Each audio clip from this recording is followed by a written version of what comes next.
Hi, my name is Benjamin Lewis. I'm in Utah, and I'm going to recite the Declaration of Independence from memory. In Congress, July 4th, 1776, the unanimous declaration of the 13 United States of America. When in the course of human events it becomes necessary for one people to dissolve the political bands which have connected them with another, and to assume among the powers of the earth the separate and equal station to which the laws of nature and of nature's God entitle them, a decent respect to the opinions of mankind requires that they should declare the causes which impel them to the separation. We hold these truths to be self-evident, that all men are created equal, that they are endowed by their Creator with certain unalienable rights, that among these are life, liberty, and the pursuit of happiness. That to secure these rights, governments are instituted among men, deriving their just powers from the consent of the governed. That whenever any form of government becomes destructive of these ends, it is the right of the people to alter or to abolish it, and to institute new government, laying its foundation on such principles and organizing its powers in such form as to them shall seem most likely to effect their safety and happiness. Prudence indeed will dictate that governments long established should not be changed for light and transient causes. And accordingly, all experience hath shewn that mankind are more disposed to suffer, while evils are sufferable, than to right themselves by abolishing the forms to which they are accustomed. But when a long train of abuses and usurpations, pursuing invariably the same object, evinces a design to reduce them under absolute despotism, it is their right, it is their duty to throw off such government and to provide new guards for their future security. Such has been the patient sufferance of these colonies, and such is now the necessity which constrains them to alter their former systems of government. The history of the present King of Great Britain is a history of repeated injuries and usurpations, all having in direct object the establishment of an absolute tyranny over these states. To prove this, let facts be submitted to a candid world. He has refused his assent to laws the most wholesome and necessary for the public good. He has forbidden his governors to pass laws of immediate and pressing importance unless suspended in their operation till his assent should be obtained, and when so suspended he has utterly neglected to attend to them.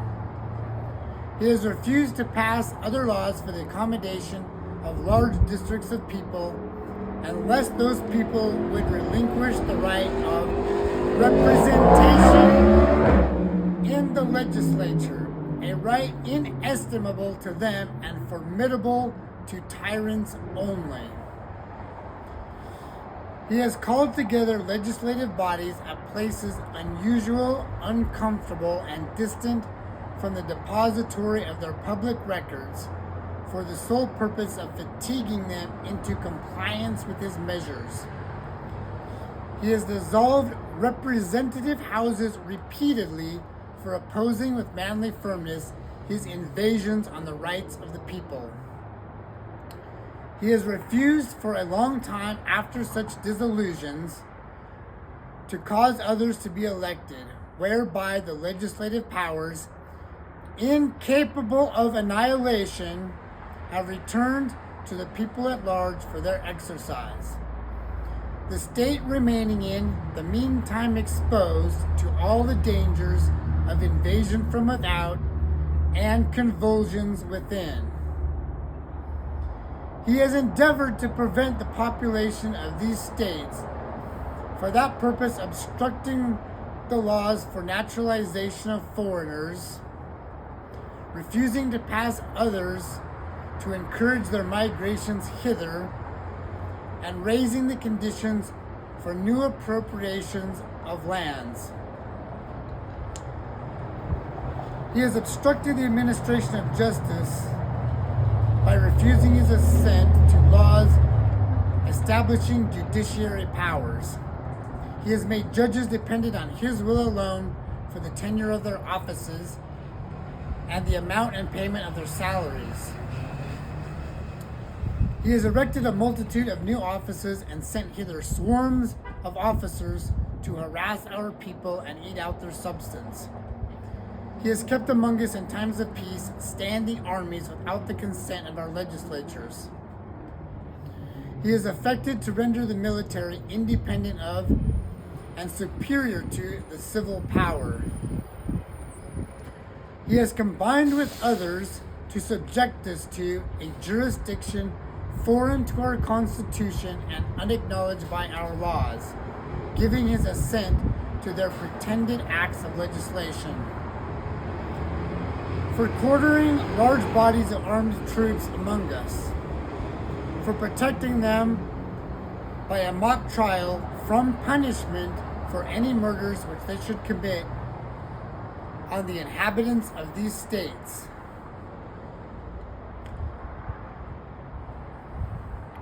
For cutting off our trade with all parts of the world, for imposing taxes on us without our consent,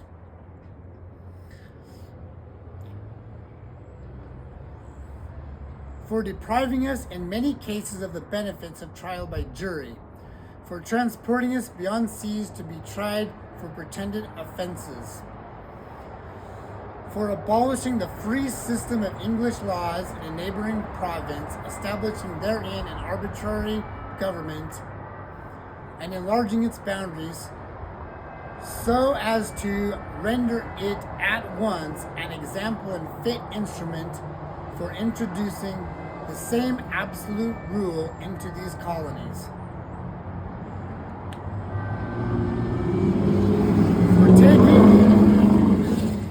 For taking away our charters, abolishing our most valuable laws, and altering fundamentally the forms of our governments.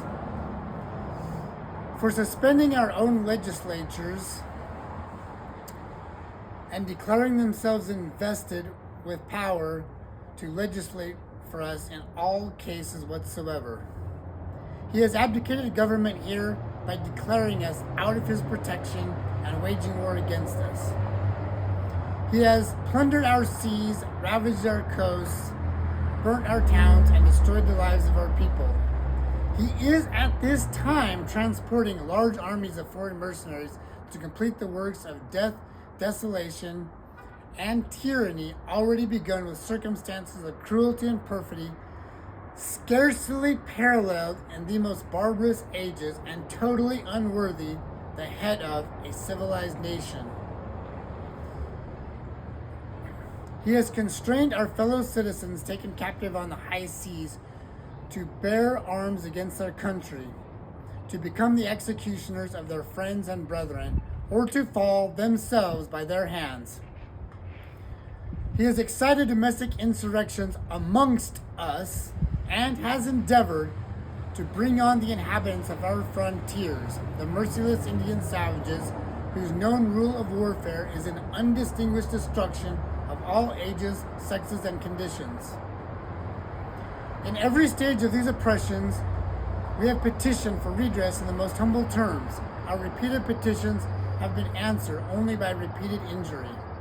A prince whose character is thus marked by every act which may define a tyrant is unfit to be the ruler of a free people. Nor have we been wanting in attentions to our British brethren. We have warned them from time to time of attempts by their legislature to extend an unwarrantable jurisdiction over us. We have reminded them of the circumstances of our emigration and settlement here. We have appealed to their native justice and magnanimity, and we have conjured them by the ties of our common kindred to disavow these usurpations, which would inevitably interrupt our connections and correspondence. They too have been deaf to the voice of justice and of consanguinity. We must therefore acquiesce in the necessity which denounces our separation and hold them as we hold the rest of mankind, enemies in war, in peace friends. We, therefore, the representatives of the United States of America, in General Congress, assembled, appealing to the Supreme Judge of the world for the rectitude of our intentions, do, in the name and by authority of the good people of these colonies, solemnly publish and declare that these independent states are, that these united colonies are, and of right ought to be free and independent states, that they are absolved from all allegiance to the British Crown, and that as free, and that all political connection between them and the state of Great Britain is and ought to be totally dissolved, and that as free and independent states they have full power to levy war, conclude peace, contract alliances, establish commerce, and to do all other acts and things which independent states may of right do. And for the support of this declaration, with a firm reliance on the protection of divine providence, we mutually pledge to each other our lives, our fortunes, and our sacred honor.